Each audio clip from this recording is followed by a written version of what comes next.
Is Pat Headley, and she served as president from 1977 to 78. Pat, would you come up here?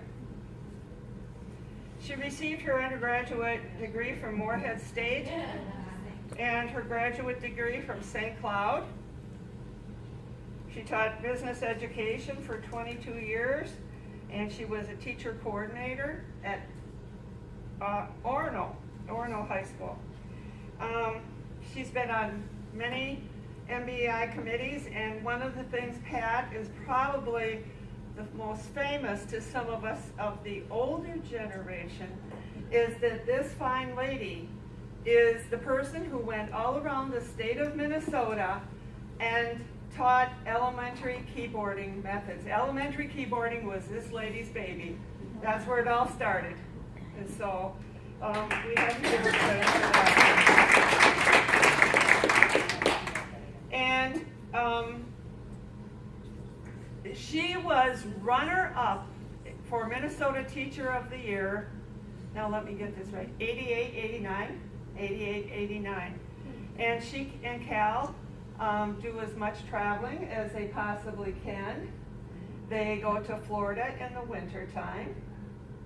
And you enjoy sports.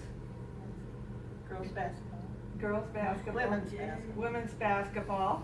And I remember one time when I was flying back out of Sky Harbor Airport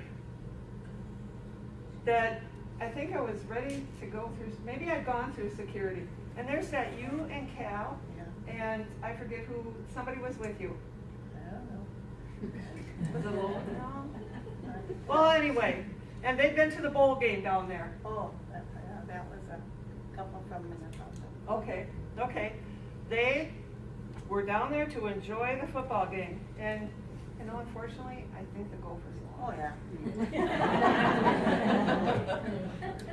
So, Pat, what was the dance of your era? Well, I can't do it. You can't do it? No, I like to schottish. Oh, And I like okay. to polka. I like the old-fashioned kind of things, because I'm old-fashioned. Okay. So then what was the song of your era that you remember? The Blue Skirt Waltz. The Blue Skirt Waltz, which I'm not familiar with. Oh, well, I'm not gonna say it. You're not? And I know you can't dance it. Now, for those of you who are unaware, there are a number of our past presidents who've had some medical issues. And Pat is one of them. And Pat has had a kidney replacement, kidney transplant. 6 years.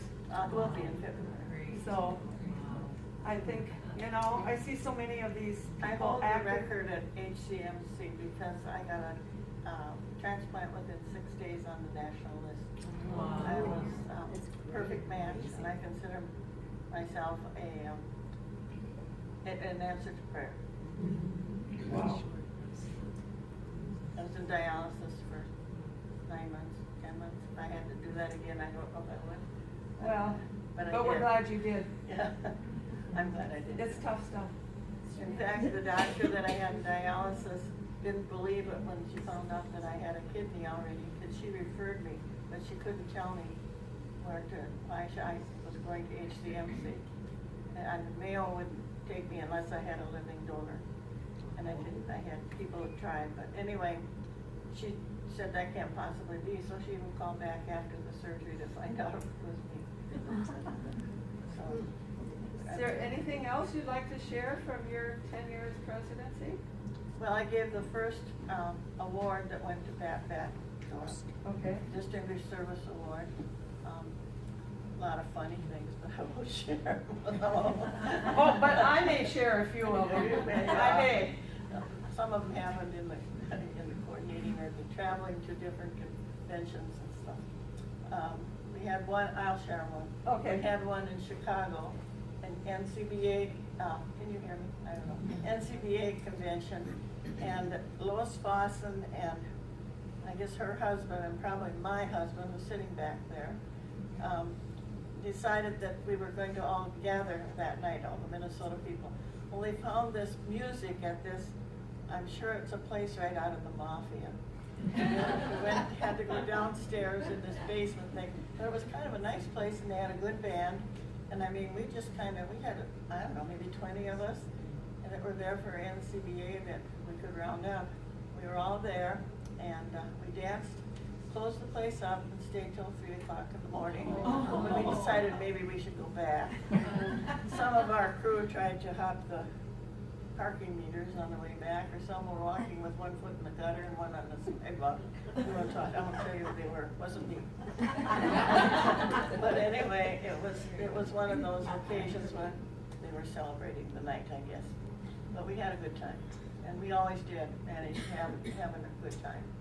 I served on the NCBA board for 3 years, I guess, 2-3 years, I don't know how long it was. That's a long time ago, but I gotta make a correction. I taught school for 35 and a half years, business ed. And these things up here are nothing new to me. That ditto thing, I have more clothes with purple marks on them. And I have more clothes with black ink from the next thing that was the mimeograph. Okay. And you know, and you had to put that stencil on just right. And we had to make programs for everything, you know, and so forth. Another thing I did as a teacher, which really required a lot of knowledge, was pop popcorn for 10 years for football games. With my students to earn money so that they could go to nationals. And so, I don't know, do you know some more dirt? Well, I might bring up some dirt before we're done. She was at my table wondering what I knew about MBEI. I think one of those newsletters, maybe Alice's one came from mine. Yes, it did. Okay. So, And oh yes, I have one other thing. I lugged 2 file cabinets full of stuff up to St. Cloud. And then on the process, I fell down on the sidewalk coming out the house, getting my knees. But anyway, these 2 file cabinets of stuff came from Gary McLean. He was going to depart, and he's just said here. And I became president actually by default a year early, because I can't remember who, I think it was Mark Langford that went on to Grand Forks, and he, you know, he left, and so I became president at that time. So, that's my story. Callan, would you like to do the honors? The gift for her? I should introduce my husband, who has to put up with me for 61 years. He's sitting back there. Oh, wow.